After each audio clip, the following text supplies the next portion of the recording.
వైజాగ్ మాధవధార ఏరియాలో ఉన్న శ్రీ లీలా మాధవ స్వామివారి ఆలయం. ఆలయంలోకి ఎంటర్ అవగానే మెట్ల మార్గం కనిపిస్తుంది. ఇక్కడ నుండి 3 కిలోమీటర్స్ ట్రెక్ చేస్తే సింహాచలంని చేరుకోవచ్చు. ఆలయ ప్రత్యేకత జలధార లేదా మాధవధార. మాధవధార యొక్క ప్రత్యేకత ప్రతినిత్యం అన్ని రోజులు అన్ని ఋతువుల్లోని ప్రవహిస్తుంది. ఆలయ వాతావరణం ప్రశాంతంగా ఔషధ చెట్లతో చల్లగా ఉంటుంది. ఆలయంలో ప్రధానంగా వేణుగోపాల స్వామి, శ్రీ మల్లికార్జున స్వామి దేవతల ఆలయం కూడా ఉంటుంది. చరిత్రాత్మకంగా చూసుకుంటే ఆలయం చాలా పురాతనమైనది.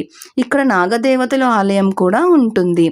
ఇలాంటి నేచురల్ వాటర్ రిసోర్స్లో స్నానం ఆచరించడం చాలా మంచి ఎక్స్పీరియన్స్ని ఇస్తుంది. ఇక్కడ మాఘమాసంలో ప్రత్యేక పూజలు నిర్వహిస్తారు.